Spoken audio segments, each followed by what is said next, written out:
you take from the beginning, I was playing a lot of table tennis, and I was doing all kind of sports. I was playing ice hockey, football, and my father, he was playing table tennis, so I went with him to a few tournaments when he was playing, and I was playing a lot of table tennis. I think the important thing is that when my father won a tournament, small table tennis tournament, and the first prize was a tennis racket, that's why I started to play tennis, because I never really tried to play. I'd been looking at the television, but I was not really interested in tennis. So then he gave me this racket, and the next day I went up to the courts in my hometown, and I just started to play with my friends. And since that time, I started to like the sport very much.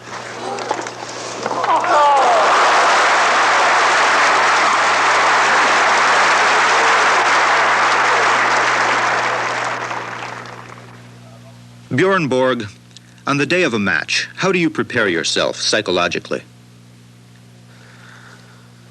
Usually, if in the morning when you wake up, if you have a big final the same day, you always start to think about it in the morning when you wake up. And then, I mean, you have to practice in the morning for 1 hour, and then you relax a little bit, and then in the afternoon you have your match. But I think when you wake up in the morning the same day, I think you start to think a little bit of the match, because, I mean, there's no way that no one can think about such an important match in the big tournament. You have to think about it the same day. On the day of a match, Borg is totally engrossed in his tennis. Nothing else is on his mind. Here at Roland Garros Stadium in 1979, Borg defeats Victor Pecci for the French championship.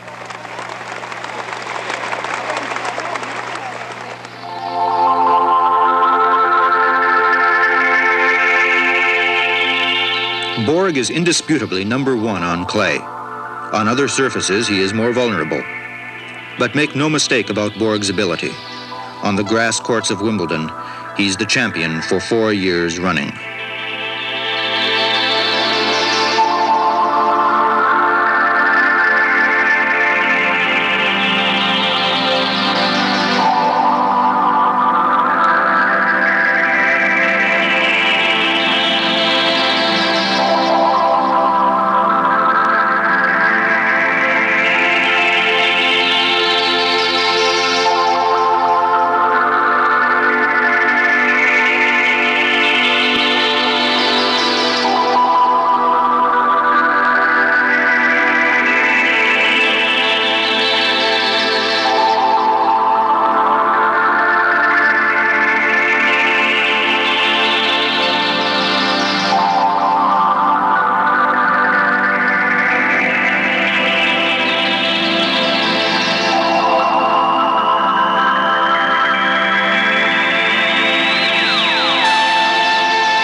At the 1979 French Open, Borg disposes of Hans Gildemeister, Vitas Gerulaitis, and Victor Pecci, all with equal ease.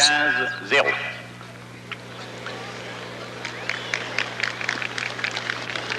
You always seem so cool on the court. You never seem to be nervous. Yeah, usually I'm very quiet, and the thing is that I don't like to show my feelings or emotion, but the thing is that, I mean, if I miss a point or easy point, then I get very mad like everybody else. But the thing is that, you know, everybody is different. Some of the players, they like to show what they do, you know, they show their emotion. But myself, I like to keep it inside, because the way I'm doing that is that maybe the next point, like if I start to do some things, then I might still think about the point I missed. But by this way, already when we start to play the next point, then I already forgot the point before.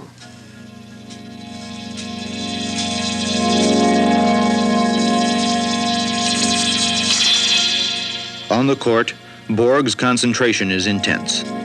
But concentration is something that requires much effort and much self-discipline.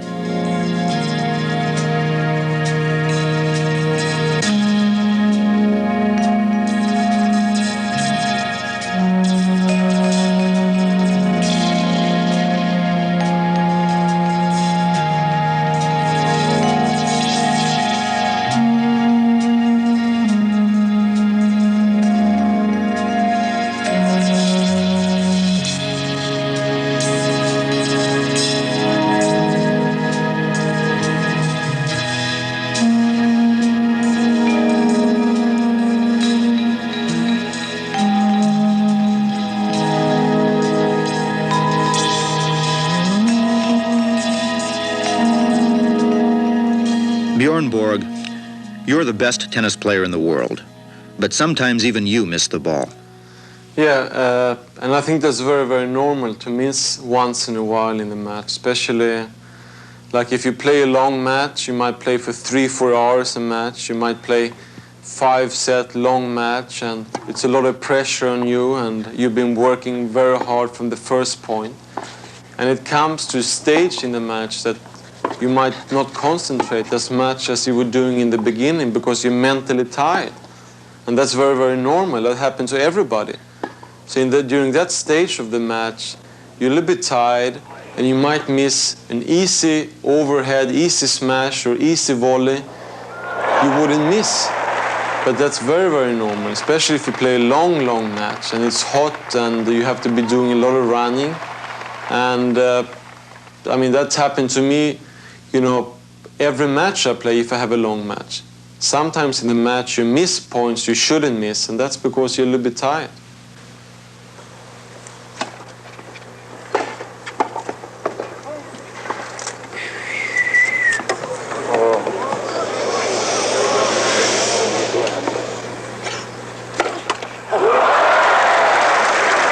For instance, Roland Garros in the final against Petche, I was missing maybe a few easy shots. I remember I was missing a very easy overhead.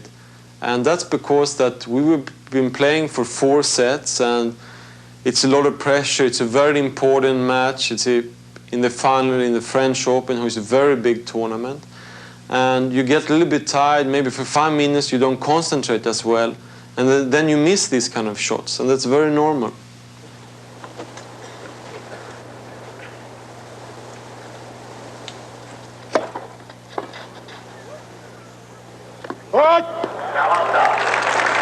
During a tournament, do you watch other matches on days when you're not playing yourself? Usually, I mean, once in a while I like to watch some other players playing, but if I don't play, I like to go home and, you know, take it easy. If you stay around or you stick around at the tennis stadium and look at other matches, it's, you know, it's a lot of people, and after you've been playing, you want to be by yourself. You want to start to concentrate for the next match. But I mean, sometimes it's good to watch other players playing, because then you know maybe the next match you're going to play that guy, and you know exactly how his game is and what kind of things and what kind of game he has. But usually in the circuit now, I know everybody. Everybody knows each other, so they know exactly how they are playing. So I don't think they need to watch each other that much.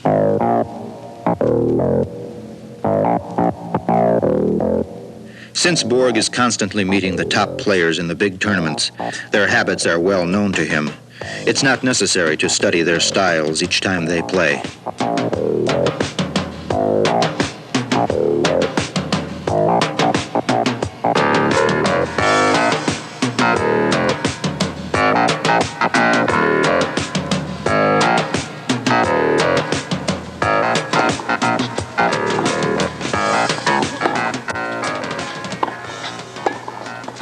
Who is your best friend among other tennis professionals? I think it's very difficult to have really, really good friend among the tennis players, because everybody now, they have the coaches with them, or they have the wives, or always someone traveling with them, because everybody is so competitive right now in tennis, and everybody wants to win so badly.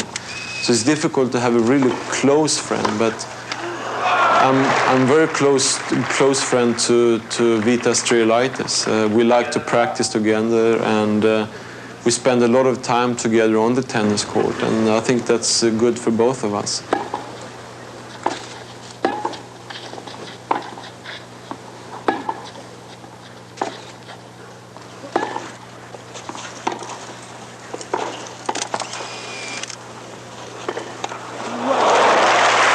Are you really much different from Nastase or Connors? Yeah, it's a big difference, and but I think that's nice about tennis, that everybody is different. You have a lot of different characters on the tennis court, and I think it's like very nice for the spectators to see different players, different emotions on the court, different feelings, and I think that's great for the sport. Borg is a professional. Tennis is his job, a job he takes seriously, but a job that he loves.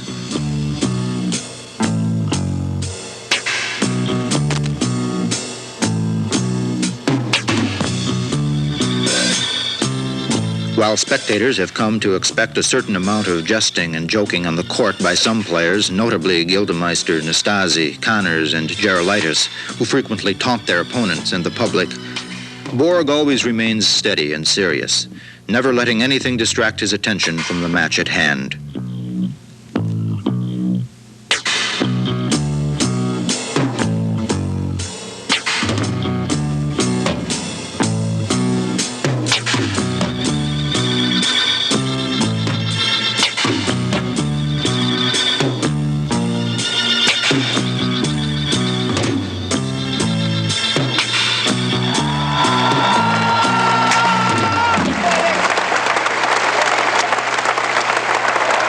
You play doubles, but not very often.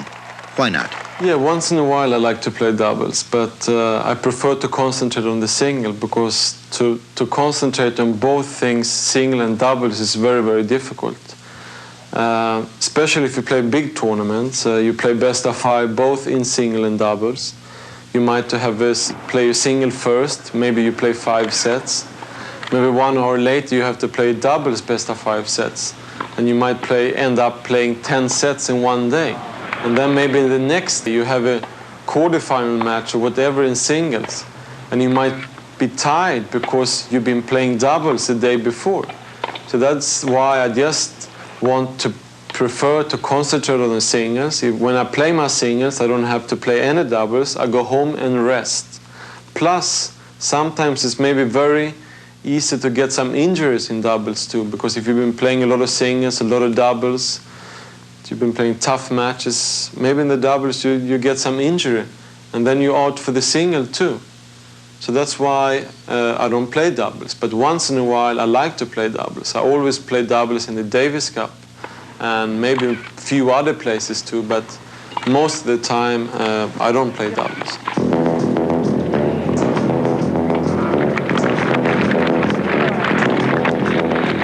The 1975 Davis Cup finals were memorable for Borg because he led the Swedish team to victory over Czechoslovakia. The Davis Cup may be the most coveted tennis trophy in the world, and for Borg it is an opportunity to get together again with players from Sweden whom he may seldom see in the big tournaments. In 1975, he demonstrated to the world his extraordinary ability not only in singles, but also in doubles.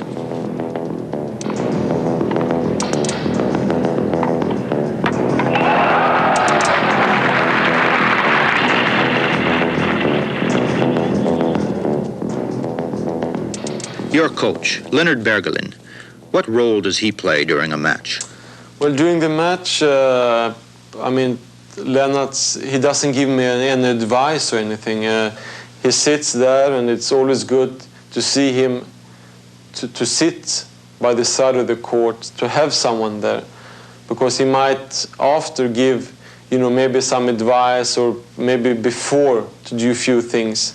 But normally I know exactly what I should do in the court, and I think that's very important, because if I don't like if someone should tell me what I should do or not to do in the tennis court, because it's myself, I'm on the tennis court, and that's exactly, I'm going to do the points and I'm going to try to win the points. Leonard Bergelin is much more than a coach to Borg. The two are very close friends, and the coach sometimes serves as Borg's confidant. Of course, Borg also has his family and his fiancée, Mariana Simonescu of Romania. Why do you carry so many rackets onto the court? Because the thing is that I string the rackets very, very tight. I string them around 30 kilos, that's probably around 80 pounds. So I need a lot of rackets with me because I break a lot of strings, and that's why I need maybe at least 30, 35 rackets if I play a big tournament who last maybe for 2 weeks. Because sometimes I might break 2 rackets in one day, maybe I break 2 rackets during the night because the strings popped. So that's why we need a lot of rackets with me wherever I go. Borg is a fanatic about the condition of his racket. Every racket to be used in a match is tested at the factory by his coach, Leonard Bergelin.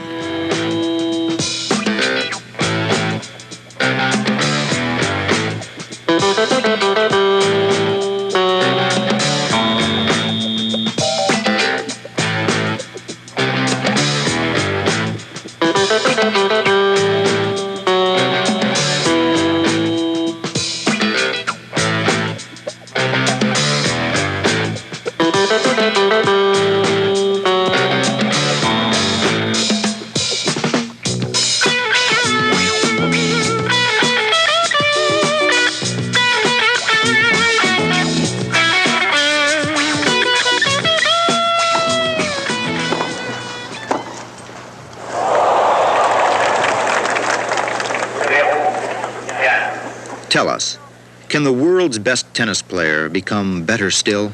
I don't know. I think it's very difficult to maybe to improve myself much more right now. You can always improve yourself a few things in your game, but the important thing is that I would like to stay in the same position I am right now, to be as consistent now in the next, I don't know how many years, as long as I will play competitive tennis, because that's the most important thing. But to work on one shot or stroke, I think that's very difficult to improve it much more. But the important thing is too that you don't have any weaknesses. And I think in my game right now, I don't have any weaknesses in my game.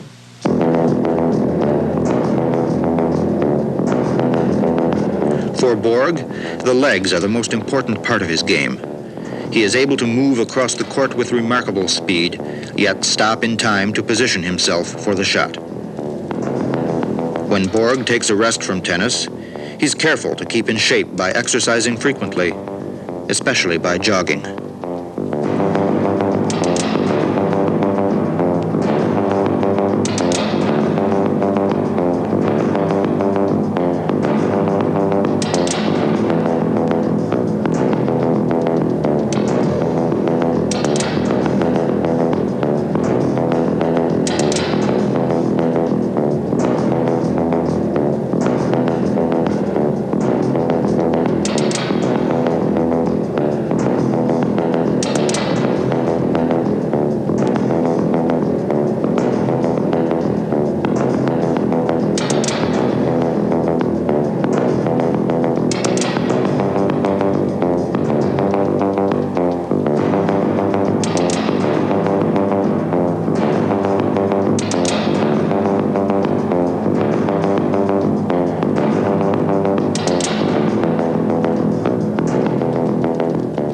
I hope to play another 5-7 years in tennis, or maybe more, as long as I enjoy playing tennis, because that's the most important thing, that you enjoy what you're doing, and that's what I'm doing right now. And I just hope to be in same shape and be as consistent for the next so many years I've been doing for the last 3-4 years.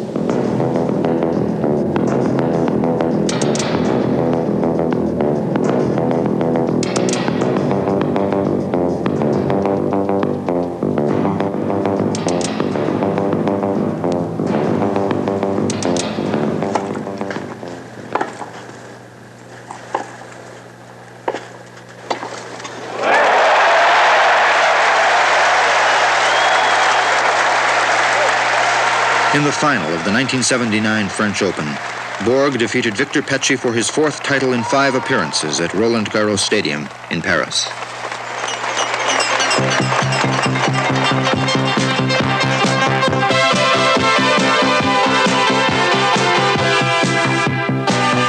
Bjorn Borg, winner of Wimbledon 4 times, the Italian Open twice, and twice a finalist in the U.S. Open.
It's a busy life for Borg, traveling around the world, meeting important people, signing autographs, doing promotions, and it all adds up to about $4 million a year.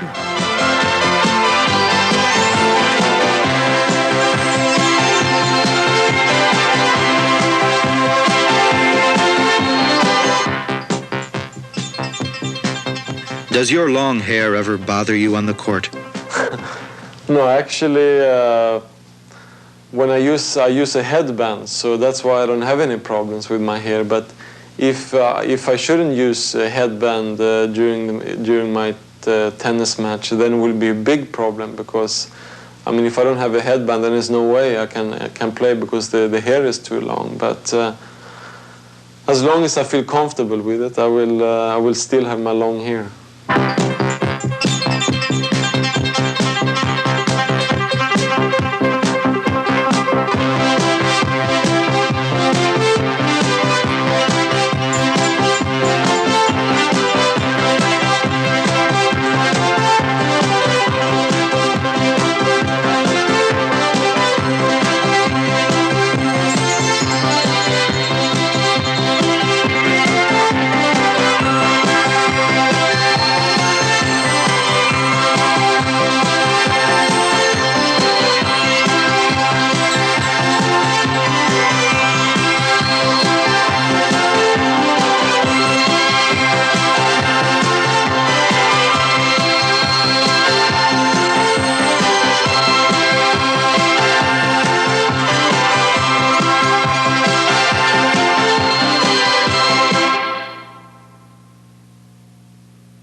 L'amour, l'amour, always l'amour. 5 different couples, 10 different ways to do it. Maybe not your way, maybe our way. Tonight, maybe. Now really move quickly. Keep their attention when you move out. There you go. Now we're bring your Dobie back. That's your turn. Turn and snap and play. Good. That's your turn. Don't forget the phrase. Oh. Sprint space, sit straight in front. Well, semi-straight. Good, good. Okay, look on 4. Here we go. Okay. I see a couple of dogs that are swinging right around and coming in. Okay. Focus on that spot. Hello, this film is designed to help you raise and train your puppy from the day you bring it home. We call this phase puppy preschool, through basic obedience training, which is done on the leash, and will help you raise your puppy to be a happy, well-adjusted, welcome member of the family.